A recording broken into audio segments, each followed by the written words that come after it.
Ladies and gentlemen, today on the program, not gonna do a fancy intro because I blew my entire production budget for the month on the Terminator thing last week. But we are gonna answer the question that's uppermost on your mind, kids. What is my favorite hair metal song? We're also gonna talk about the new live War on Drugs album. We're gonna tell some stories. We're gonna have a good time. So Denny boy, reach on over, tap that button, and roll intro.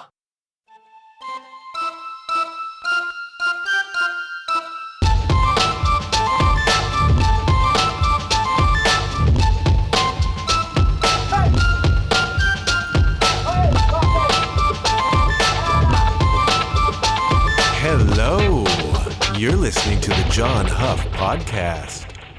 Oh, yay. My good buddy Jason, who's been listening to my crap for nigh on 35 years now, made the good and salient point, in fact, that Iron Maiden is not a hair metal band. Now, this, of course, goes back to the last episode, and I know you've been sitting on your pins and needles, sitting on the edge of your seats, waiting with the bated breath to find out what I still don't know how to define this, favorite quintessential gateway hair metal song is. And I've been seeing all the chatter out there, I've been hearing it, have my ear to the ground, and I know that there's a big group of people out there right now who are dying for this information, been talking about it all week. But Jason made the very good point, and I thank him for it, that Iron Maiden is not a hair metal band. Now, if you recall on the last episode, and I know you've thought of little else since, I said that this week I would tell you what that song is for me, and I gave you a list of options to talk about, and the feedback came in, man. It came from all over the place, all over the globe. The song that people think, from the list I provided, is the one. Let me refresh your memory if you've been a little bit distracted by something like, I don't know, say a global pandemic. The songs I listed as options for you were MSG's Love Is Not a Game, Def Leppard's Hysteria, Get It Right by Dirty Looks, Don't Stop Running by Y&T, Fight for Rock by Warlock, Iron Maiden's Wasted Years, which Jason would say would go to VAR, would go to Video Assisted Referee, and say, hey, should be disqualified, not a hair metal song. Bonfire's Fantasy and Jackal's Down on Me. Don't you love those tunes, kids? Can't you picture yourself driving around in your burgundy K-car with the paint just fading off the hood? That fade, you know what I mean? That 85 Plymouth K-car fade. That's a sexy automobile, my friends. Now, I had one of those. My family had one of those, and I got to drive it around a lot. And a funny thing happened. One day, I'm driving down at the local park in my hometown, and it's a Saturday, or maybe it's a Sunday. It's a cruising day. And somehow, down at the beach, there's an oldies car, a classic car rally happening, right? So teenage me is cruising down the boulevard, and we get to the beach where the classic car rally is happening, and there's probably a Model T, I want to say, and some super duper 60s, I don't know, Super B or something, and then some cattle, I don't know. You know what I'm talking about. You could picture a classic car rally.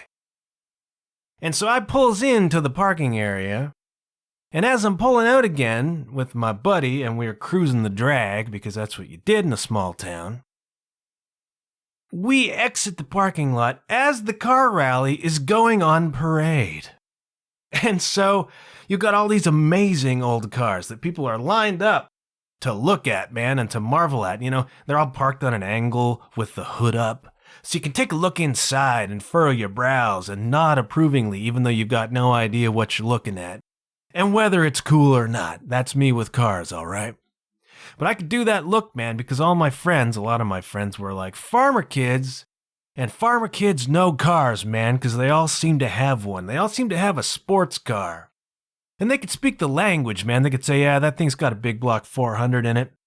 And, something leaks all the time. I don't know, man. They could speak the language. So I learned to pick it up.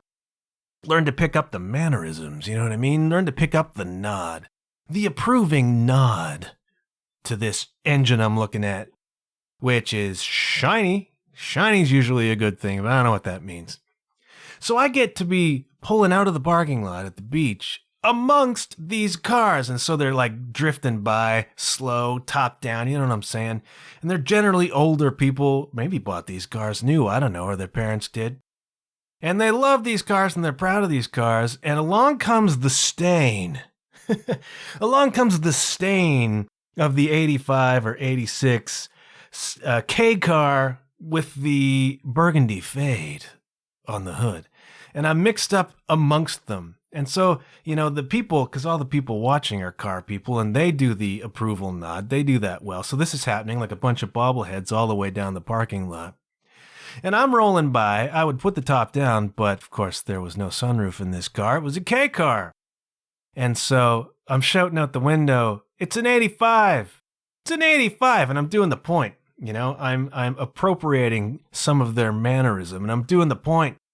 The point of approval, the point of recognition, the point that you give to somebody who knows what you're saying, man, who's picking up what you're throwing down. And boy, did they love the 85K car with the burgundy fade. Quite a funny moment. But can you picture it now, kids? Can you picture driving in your burgundy K car with the burgundy fade? You got Down on Me by Jackal playing on the radio. If you had an FM radio, which my K car did not. Or can you hear Def Leppard? Can you picture yourself, 1986, you're 13 years old. This new entity called Much Music in Canada's playing the videos, but you can't see them because you got to pay extra for that channel, kids. And so what you can see is a scrambled picture, like the negative of a photograph, but all messed up. And you can sort of see something happening. There's movement on the screen, and you can hear the music, but you can't see the video. That's Def Leppard's Hysteria to me. And can you hear Warlock Fight for Rock? You probably never heard that one on the radio, but that's a classic, right? So I want you to just go back and picture those tunes, man. Which ones do you think were the formative ones for me? Well, all of them are amongst my favorites, okay? Even the Iron Maiden song, which we've established was not a hair metal tune, all right? But I can let you mull over just a little bit longer, just a little bit more. Which of those tunes is the one that I put at the top? My hair metal tune, man, the one that broke me, the one that brought me in. And I'm going to tell you about it just a little bit later on in the show. Oh, that's right, man, more cliffhangers.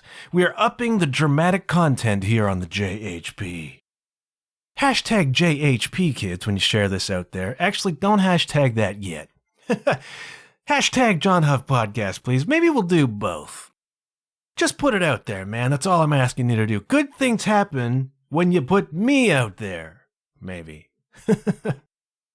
Look, we're not going to do the hair metal right now. I got other things I got to talk about, and I'm very excited to tell you. Those of you who are into new music, those of you who are looking for music to listen to, those who want to be moved, those who like the sounds, man, the new, brand spanking new War on Drugs record, Live Drugs, is out. It's in the world, and you can listen to it today. Actually, you could listen to it last week, but since we talked, the live War on Drugs album has come out, and I gotta tell you, it's great, man.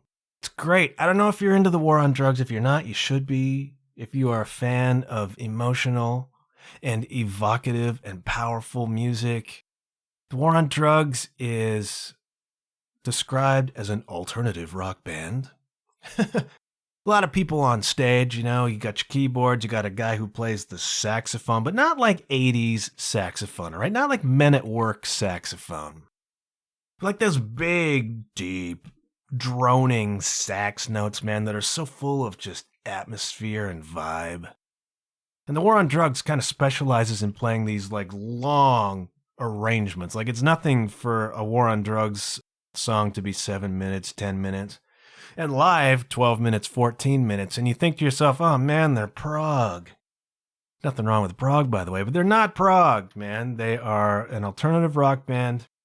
They have become one of my favorite bands of all time in the space of about a year and a half. All right, that's how good this band is. This is how much they affected me. Now, I owe the war on drugs to our old pal Denny Boy. Now, I was on the road with Sarah Smith in Europe. Could this have been just last year? It must have been two tours ago. Well, actually, you know what? The last tour is over a year ago, so yeah, it was probably the last tour. Now, when we're out there on the road, and that was a 6-week run, it was something like 42 shows in 6 weeks or something like that. No, it couldn't have been that. Like 38 shows in 6 weeks, something like that. A grind, man! And a great one. But when we're out on the road, Denny and I tend to be the roommates, all right? Denny and I stay in the room together. And it's cozy, and we got a system down. Very comfortable together. Denny will say, and he's right, that nobody has slept in more beds with him than me, except his wife. So, hey, I got that going for me, which is nice. So, you know, we're musicians and we like music. And so when we get into the hotel room, a lot of times the music comes on, right? Denny Boy tends to be in charge of that because he's got all the music on his iPad and he's got a little speaker. So that's cool. Man has great taste in music. And so over the course of the last tour, you know, we'd come into the hotel room, pre-show, post-show, have a glass of wine, and Denny was super duper into this record that he was playing, this band that I didn't know, and he didn't say anything about it, but I just kept hearing it, and my ears kept perking up. This went on for a couple of weeks. Like, I'm hearing this music over here, and I'm being drawn to it more and more and more until I'm like, Denny Boy, what is this, man? And he says that's the war on drugs, and that's their most recent record, A Deeper Understanding, which won a Grammy, kids. Yeah, it won a Grammy, and it deserved it, okay? And so that was the gateway for me to the war on drugs. And the song that I kept hearing is called Pain, and that was a single from that record.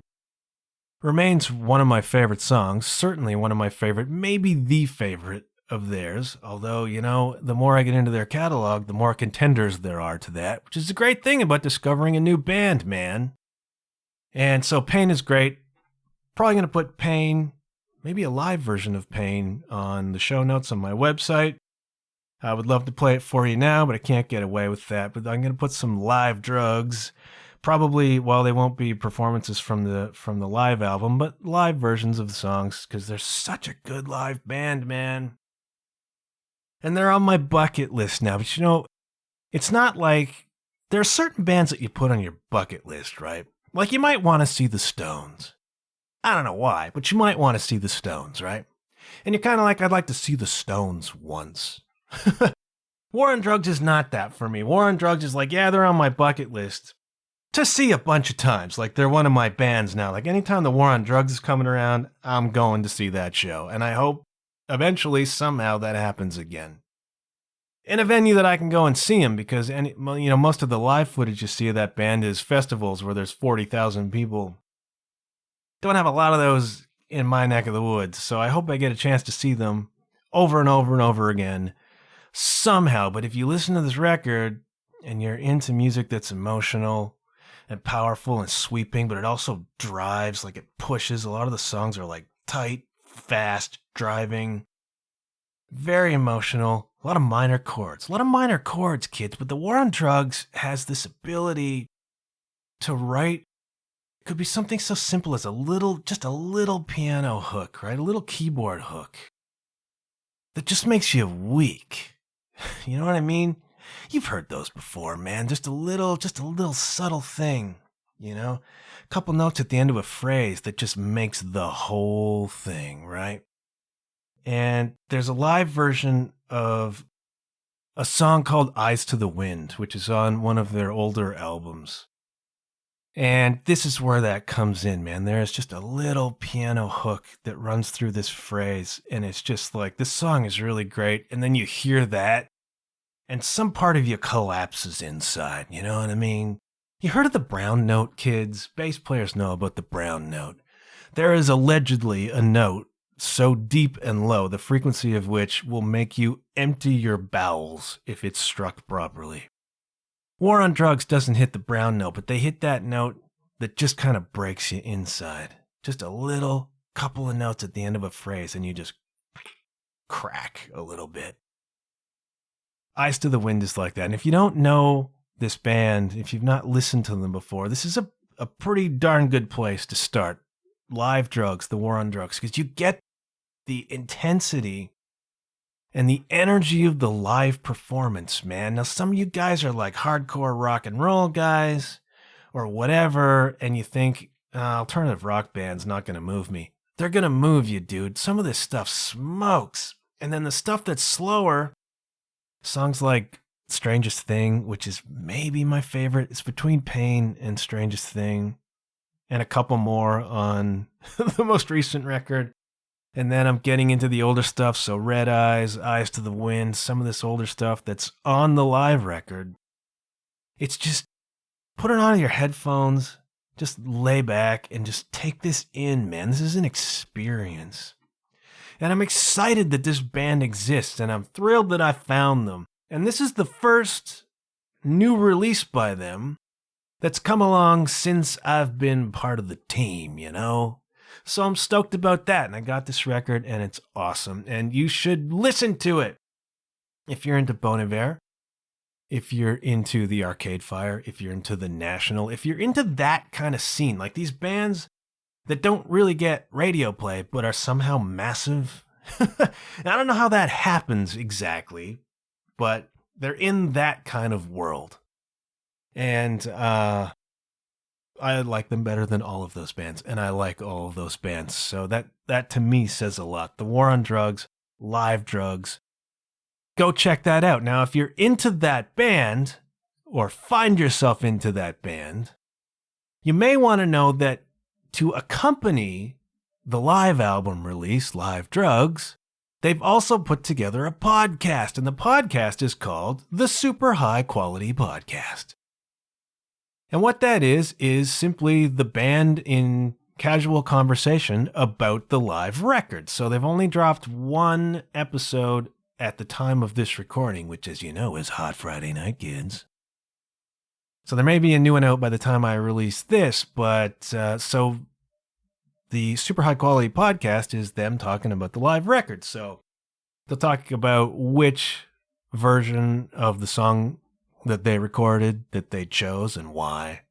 And something about the performance, or something about the crowd, or something about the arrangement of the song, or how the song was written, or how it was recorded, and funny anecdotes about playing it.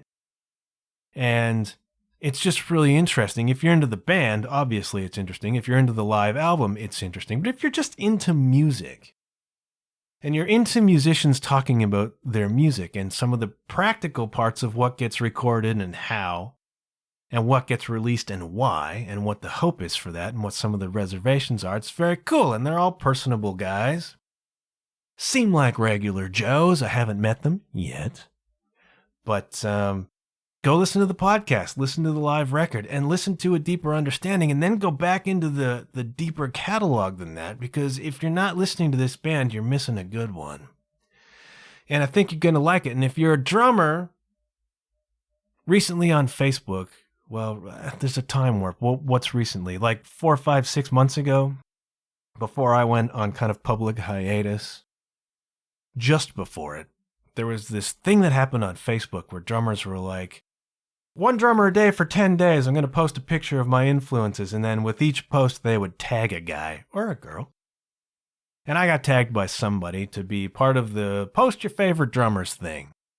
And one of the ones I posted was Charlie Hall from the War on Drugs, and he's one of my new favorite guys for sure, because Charlie Hall is one of these cats who just lays it down, man. And it takes an extraordinary amount of discipline to play the drums the way Charlie plays them. Now, super tight pocket, like super on time, dude's time is great, all that stuff, but he does not embellish at all. So they have an amazing tune called Under the Pressure. And I might put the video in question on the show notes, but there's a video of them. I mean, there's dozens of videos of them playing this song, but Under the Pressure is like a cooker, man. It's a banger. It's a long one. It's one of their kind of showpiece tunes. It's one that's got to get played at every show, you know what I mean? And it's like a straight up boom chick kind of beat. Really pushes though, really drives, man. Cooks live. And Charlie Hall will sit there and just play that boom chick beat 2 and 4 for 10 minutes, dude. 12 minutes, whatever you want. He'll just dig in and play it. No embellishments. I don't know if there's maybe 2 fills in that whole tune, man. He just sits in that driver's seat, man. Sits in the pocket and plays that tune. Just boom, boom, boom, right? And I love that about Charlie Hall. And the dude is all in. You think of Animal from the Muppets and you think drummer's got to be a wild man. Charlie Hall is like this controlled wild man. You know what I'm saying? But you look in his eyes and it's like fierce, man. And he's like dug in. Dude digs in. And when I was first getting into the band, I asked Denny about the drummer. Denny's like, oh, you love this drummer, man. He just, and Denny gets like the grimacy face, like the face. You know the face. Can you picture that face? That's Charlie Hall playing the drums, man. He's not playing any embellishments. He's not wasting his time or energy on a lot of fills. He's just digging, just digging into that tune. And I love that. That's the way I want to play, man. I haven't got enough skills to do a lot of the fancy stuff, okay? I'm trying, but it's not really there. It's not my scene. It's not what I'm into. Charlie's probably got a lot of that stuff, but he doesn't do it. He just digs in hard, and I love that about him. I love that about his playing, and I want that to be my playing too. So I'm inspired, man.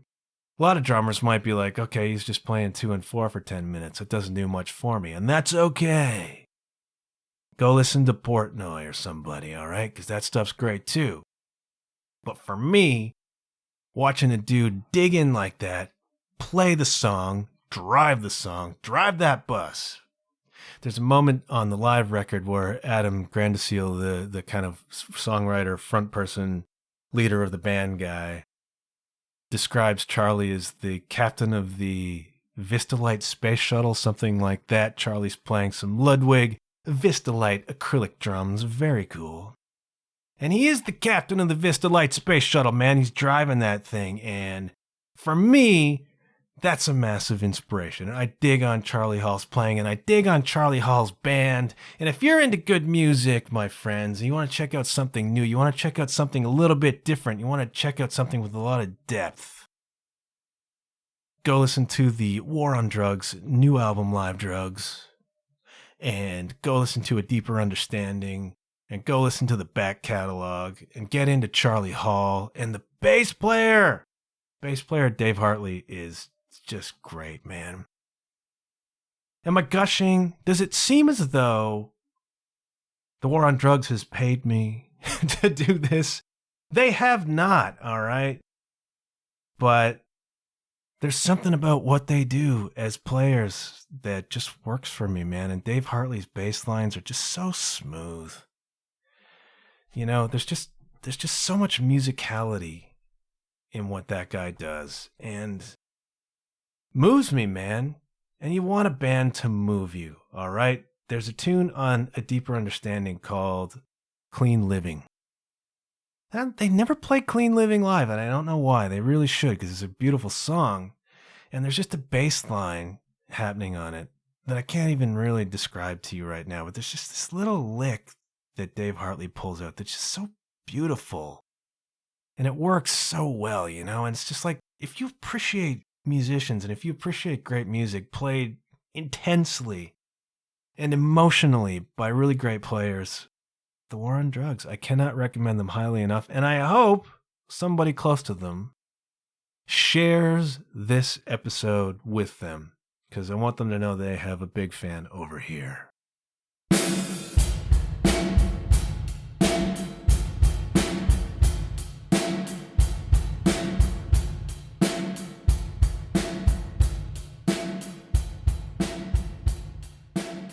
Now look, the live album is a good idea, man. Now we're in this weird COVID time where bands can't tour anymore. Or at least they shouldn't. And if you're a band like the War on Drugs and you tour big, like there's a lot that goes into that. The scheduling and the organization and then getting all of the pieces in place is a lot of work. You can't really just pick up and do a tour particularly easily, I wouldn't think. And they have a new studio record on the way too, by the way, next year, and I'm stoked about that. So what do you do when you can't tour, right? Bands are being forced to be somewhat innovative. And so the War on Drugs, they dropped this live album and dropped a podcast to support, Bands are doing what they gotta do to remain a creative presence and to engage with their fans and do the things. Now, what we saw in the early days of the pandemic and the quarantine was live stream city, right? And everybody and their brother was doing a live stream, and some of them were really great. I watched one by the Indigo Girls that was great. My dear, I don't know if can I call Jackie a friend? The great Jackie Neville did a couple of live streams that were awesome. Go listen to the Jackie Neville episode. The white whale of interviews for me. I finally got her.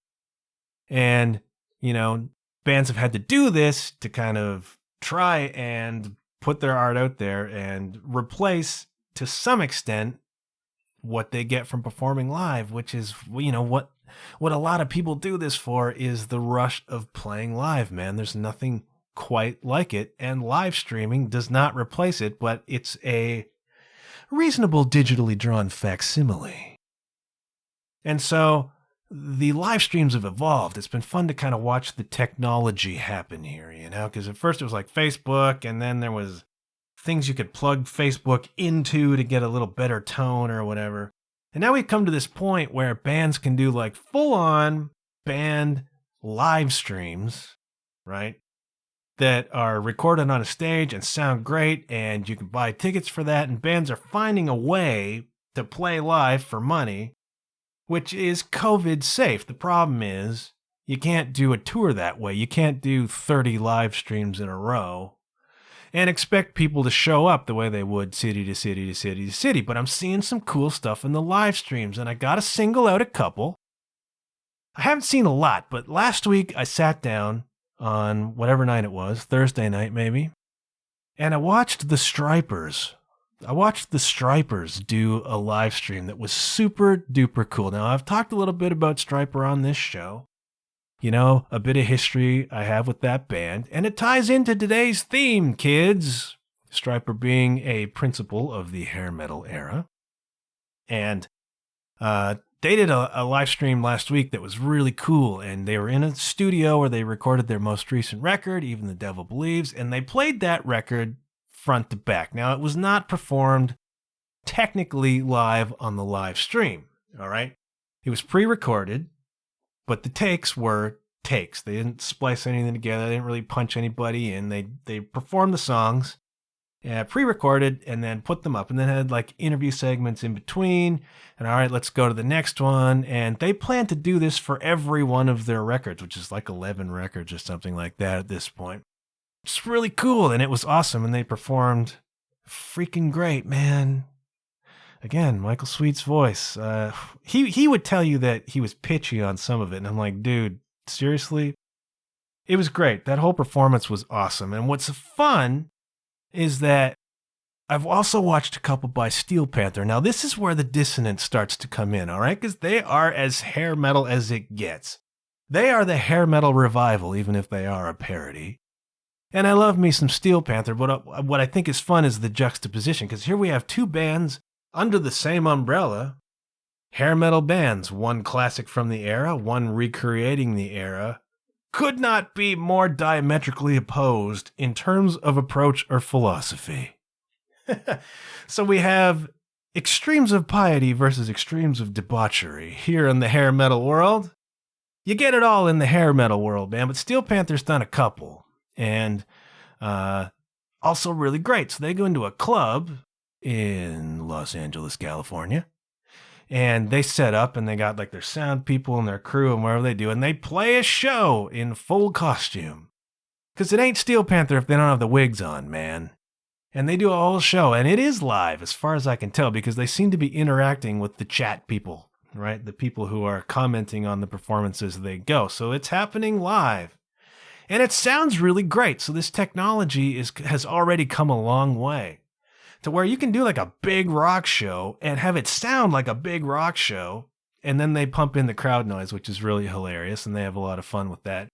Steel Panther has a lot of fun with everything, kids. Nobody has more fun at work than Steel Panther does. And I've seen them live probably 4 times in the last few years.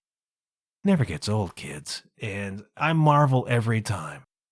People fell over because a couple years ago on my blog, I'm not doing a lot of blogging these days, but a couple years ago on my blog, I wrote this sort of motivational, inspirational piece that was inspired by Steel Panther. And people are like, dude, you're using Steel Panther as a motivator?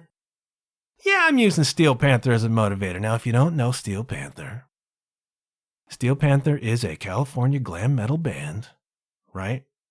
And they came along about 10 years ago, but they are, or at least began, as a parody of the excess of the hair metal world. So you got the spandex, you got the songs about chicks, you got the wigs in most cases, right? They got the look, they got the sound, and they are an exaggeration of all of that.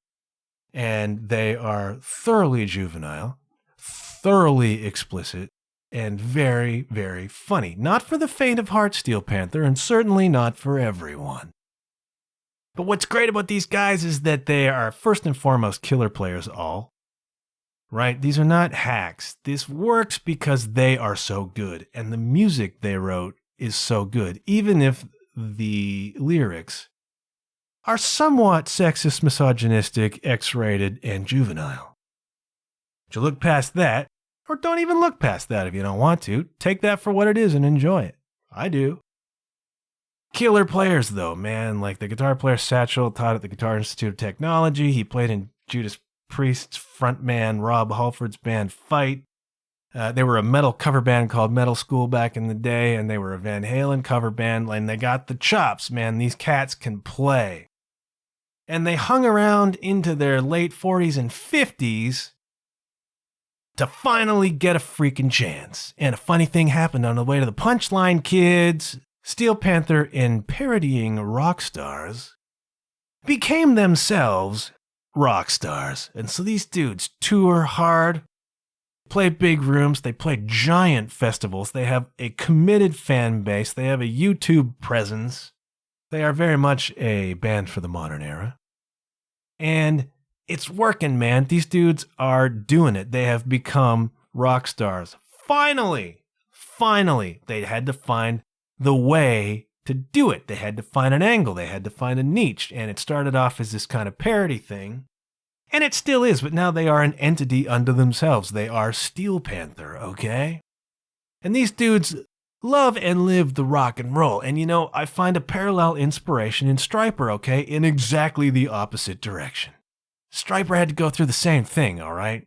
Of being kind of mocked and kind of ridiculed for what they stand for. Steel Panther, it's what they pretend to stand for. The drugs and the chicks and the gangbangs and all that stuff. Stryper actually stood for Christian principles with Christian lyrics, uncompromising Christian lyrics, and you can appreciate or not appreciate that as you please. What I appreciate is that they stuck to their guns, right? Steel Panther has done the same freaking thing, man. They slap on those wigs and the lipstick, and they are hilarious. Their live shows are a freaking ball. They are a riot. And they stuck to it. And when everybody was pointing at them and laughing for not the right reasons, and when people are dismissing them as a joke, they held on. And they made it, man. And Stryper did the same thing, man. People are making fun of them as being a joke, and what they stand for as being a joke, and saying they'll never make it, and dismissing them. But underneath all that, you got a band of killer players, and if you watch their live streams, you'll see it. Those dudes rip, man, all of them. And same deal with Steel Panther. Now, they brought their talent and used it in kind of a different way, but in each case, they've had to stick to their guns, man. They've had to stick to their principles. They've had to stick to their vision of how things should be and how they wanted it to go. And they took the lumps, man, They continue to take their lumps. 30 years later, Stryper still gets crapped on by people. And they continue to knock out music that really kicks, man. And you can agree with the lyrics or not agree with the lyrics. And the same goes for Steel Panther. You can agree with the lyrics or not agree with the lyrics. They don't even agree with the lyrics, but they're fun. And they had to hang in. And now they've made it, dude. They found a way. Those dudes are living full-time music lives. And they're playing big rooms. And they got fans. And they got records. And they got videos. And I salute people who hang in, man, because I know how hard it is to do that. Even from my vantage point, far lower down the ladder, I see what it takes to hang in. Now, if you add in, it's hard enough just being a musician, all right? It's hard enough just trying to make any sort of music that people will listen to, or get the industry to pay attention to, or get it in front of people and get ears, man. It's hard enough to do that in the conventional sense. Now, add this layer of ridicule around it, right? Add this layer of controversy around it, because both of those bands, for different reasons, have been the subject of controversy from moment one. What Stryper went through as the sort of flag-bearing Christian heavy metal band, they were getting it from the secular world, they were getting it from the Christian world. All they had was their little kind of band family unit, man, and you wrap arms around each other. And I've had a little experience of that on the road, where it's the four of us against the world in Europe. And the van becomes pretty freaking sacred, man. That space becomes pretty freaking sacred at that time, when it feels like you against the world. And it's only you against, a handful of people in each little city in Europe. Picture those guys, man. Stryper, it was them against the world, Steel Panther, same kind of deal, man. They got people complaining about what they do either way. And they both held in. They're both making great music. They're both comprised of amazing freaking players. And they both done great live streams, man. So this is possible to do, and I'm waiting to see more of this. I'm waiting to see Ghost. I don't know if we'll get that, but Ghost would be amazing. And a full-on War on Drugs show would be great. Would love that. Sarah Harmer, I'm waiting on you. I'm waiting on a lot of bands. I know it's dicey, all right? I know you don't want to be seen to be jumping on a kind of bandwagon, but it's possible to do this well now, okay? And I'm just saying I hope more bands do it, because I've seen it done really well in both of those cases. And you can probably find, I don't know if you can find these things for download somewhere. Stryper's going to do more. Steel Panther's going to do like 4. I'm getting it confused. They're going to do like a couple Christmas things. Like there's more coming. So if you want to see it done well, and in the case of Steel Panther, you just want to have a really good time, and, you got a thick enough skin to take what's coming at you, they are a riot, so you might enjoy that. You might need a laugh, kids, because I only give you an hour a week. Maybe they can give you an hour or two. If you want to see some freaking great musicianship, and if you're a Stryper fan from way back, they're going to do all the records. To Hell with the Devil is already done. It's ready for streaming. Plug in and watch this. You will be amazed. It's really great. And sometimes it's enough to just sit back in your chair and rock and roll. And maybe that's how you know you're getting a little older, kids, because as fun as it is to be in the crowd, sometimes it's nice to just have the headphones and a screen.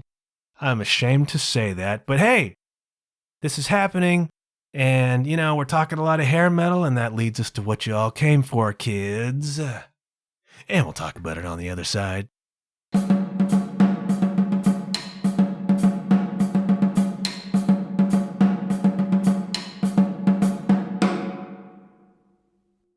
So what is it? What's the big gateway hair metal song for me?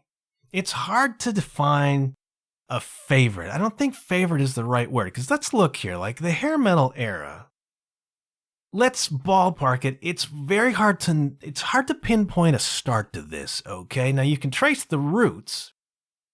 You can trace the roots of hair metal, previously known as glam metal, all the way back into the 70s, man. You get into like New York Dolls and T-Rex and Kiss and Van Halen and bands like Whitesnake that came along, and Alice Cooper, who were around in this era. And, some of them remained relevant and kind of part of the glam metal scene in the 80s, but they They were precursors to it, inspirations for it, right? And then there's like this kind of gray area.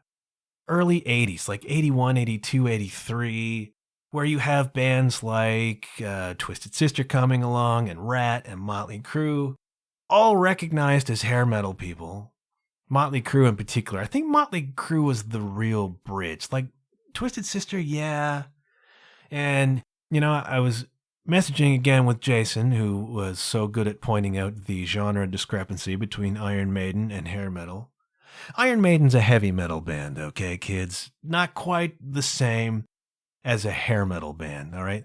There are nuances, all right? There are subtleties. I know what you're thinking. Those of you who are not in the scene, you're just looking at dudes who have very feminine features and long hair.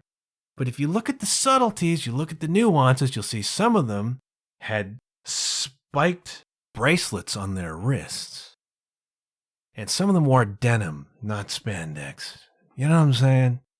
And so, you know, there were bands that were metal bands, heavy metal bands. Your Judas Priest, your Iron Maiden, right? And then there was like hard rock bands, and there was glam came in, and all those bands were kind of connected to it. You could open up your hit parader and find Iron Maiden, you could find Metallica, you could find Megadeth. None of those were hair metal bands. Pantera started as one.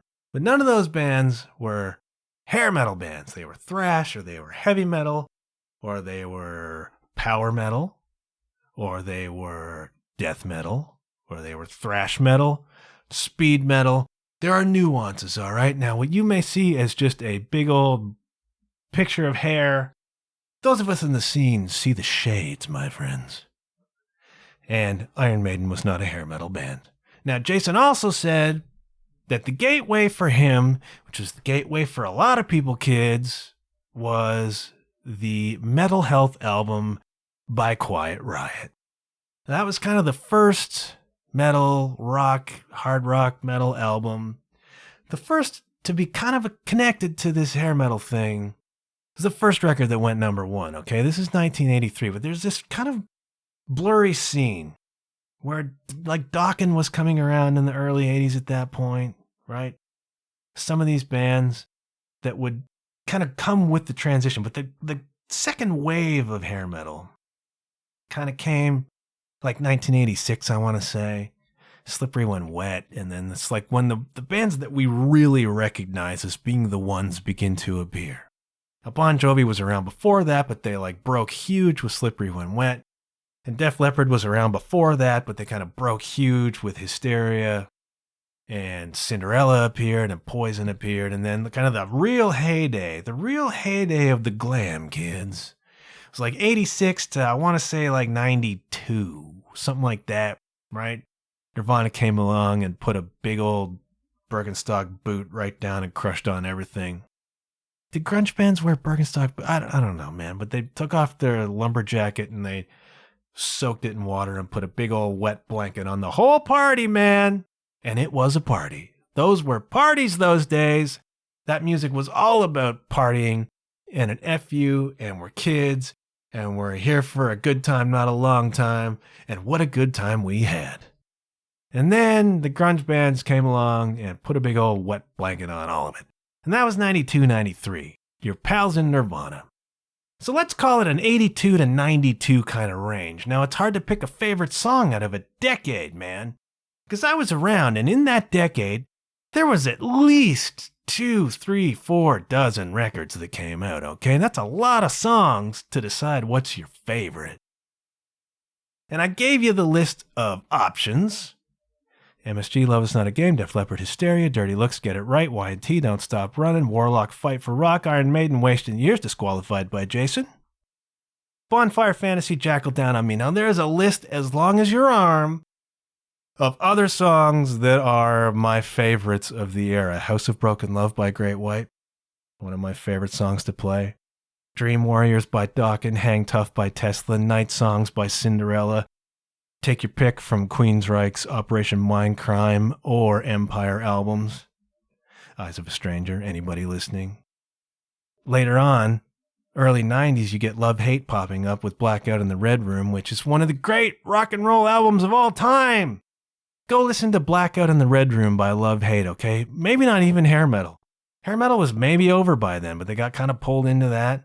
Slaughter had tunes I like. Canada had tunes I like. Keep the Spirit Alive by Killer Dwarfs. Give me an R-O-C-K, all you Helix fans out there.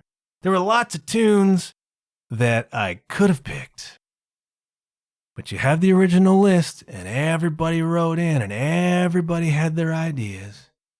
Tens and tens of votes.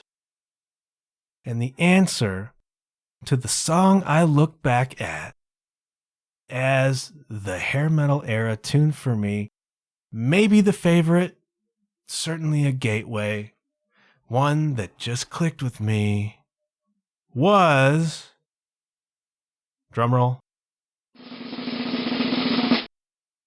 Don't Stop Running by Y&T. Did you get it? Did you have that on your bingo, kids? I know the betting line on that was pretty good, was pretty solid, because Y&T flew under the radar for a lot of people. And they were called Yesterday and Today back in 1970-something. Y&T, one of those bands that was around in the 70s and then kind of grew into particularly the early part of the hair metal era to mid-80s, and they hung around for a long time and went away and then came back and are still around.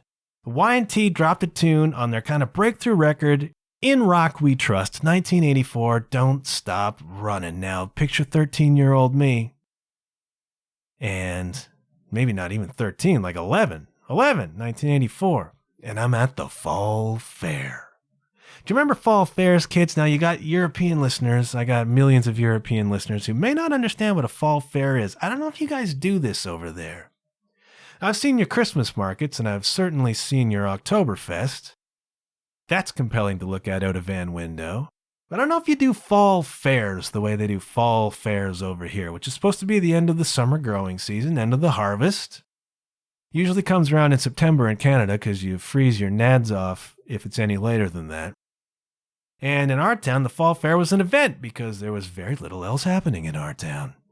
And so every year you go to the fall fair, and they had a midway, kids, and they'd have the scrambler and the tilt-a-whirl and that salt and pepper shaker that would kind of go up and down, upside down, and you'd be spinning around in this little capsule. And in retrospect, I'm like, what was the code on this stuff? Because that couldn't have been safe, man. And you could be certainly struck, if not by a piece of that thing flying off and going like a space shuttle across the fairgrounds, you could certainly be struck by projectile vomiting from the people who are trapped inside the thing, all right? But the fall fair was the event on your calendar as a kid. There was a demolition derby, and there'd be kart racing, like horse racing. How fun is that? And, of course, we'd go every year because that was the thing to do, but there was an arcade, right? One of the farm buildings, it was on like a huge kind of public fairground, and there was like an arena and a track and soccer pitches where yours truly was the starting striker for the worst high school soccer team of all time. And one of the buildings was converted to an arcade. Do you remember arcades, kids? One of my great dreams in life has been to open a vintage arcade with all those games from the 80s, and they cost $0.25, not a freaking token that costs you $1. That's lame. The way it used to be, kids, arcade machines covered in cigarette burns, playing, like 8-bit video games or whatever the heck that was that were actually fun before games got so freaking complicated you couldn't play them anymore. You got 13 buttons on your controller, and they all modify the others, so you've got 400,000 move combinations. I just want pass, shoot, and hit, okay, kids? Is that too much to ask? So I'm in the arcade, and I'm playing probably Karate Fighter or Kung Fu or something, right? Because I knew like 3 moves, and you can get past the first 3 or 4 guys if you knew those moves. And they're playing music on the midway, and a song was playing, and I heard it, and I twigged to it as I'm playing the video game, and I'm like, this tune is killer, and that tune was Don't Stop Running by Y&T. California, San Fran, I want to say. Great band, Y&T, and that is the song, everybody. Those of you who thought, I bet it's Y&T, But nah, it's not Y&T. Who listens to Y&T? I listens to Y&T, and Don't Stop Running by Y&T is probably my favorite song of the hair metal era. I'm going to put some version of it in the show notes, because Lord knows I can't put it on the show. And it's just a great song, man. And there are so many great songs from that era, and I'd like to tell you about all of them. And as this show goes on, maybe I will. But write in and tell me, will you, kids? Write in and tell me if you like Don't Stop Running by Y&T. And what your favorite song of that era is. Man, I want to know. Was it Quiet Riot? Was it Metal Health? Was it Come On Feel the Noise? Was it Run Run Away by Slade? Remember that one? Was it a Kicks tune? Was it a Motley Crue tune? Was it Winger? Was it White Lion? Was it Stryper? Was it some other Christian band? All of you ecclesiastical friends of mine, who were you into? Was it the Bloodgood? Was it the Barren Cross? Was it the Bride? Was it the White Cross? Was it the Neon Cross? Was it Deliverance? Was it Vengeance Rising? Who was it? I want to know. Drop me a line. Go to my website, john-huff.com. Send me in what your favorite songs were from the era. Catch up with me on the Facebook, John Huff Podcast. And I ask every week, but I mean it, kids. Drop me a little review on iTunes, will you please? A little 5-star rating. That's not hard to do, is it? An hour of entertainment. Take you back. Relive some memories. The burgundy fade on the K car. Warm your cockles. I do appreciate you listening, man. I would like to say more about Y&T's Don't Stop Running. Great song. I'd like to say more about the era, but I'm running out of time and I'm running out of voice, kids. It takes a lot out of me, man. But I'm here for you. I'm here for the people. And I hope you're doing okay. And I hope you enjoyed this little trip down memory lane. In your 85K car with a burgundy fade. I hope you're doing all right. I hope the COVID's not getting you down. I know it's getting worse out there, but hang tight, man. Listen to good music. Do something creative. Create a thing. You know, if you have the wherewithal and the time on your hands, create something. Doesn't matter what it is. Just occupy yourself with something that puts positivity into the world, man.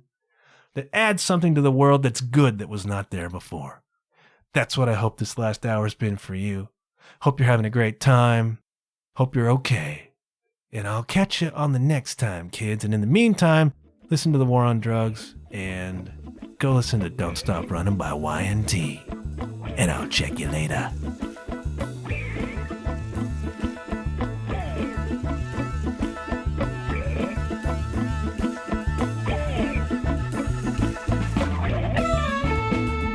Thank you once again, gentle listener, for taking in today's show. If you want to know more about the program, go to www.john-huff.com. That's JOHN-HUFF.com and click on podcast. You can also find the show on Facebook at The John Huff Podcast. If you're an Instagram person, you can find me at JW_Huff. If you're a Twitter person, you can find me at JWSHuff. No matter where you listen to the show, please do me a big, big favor and leave a rating and review. Preferably a positive one.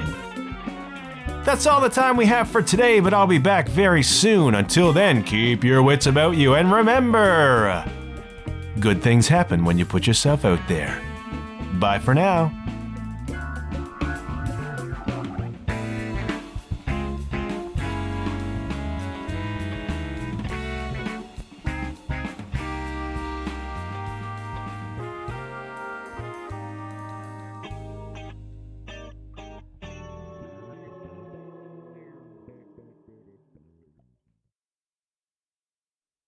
I'd sing a bit of Don't Stop Running, but there ain't no way I can sing that high. Actually, I can't sing any of the songs I mentioned. What a drag.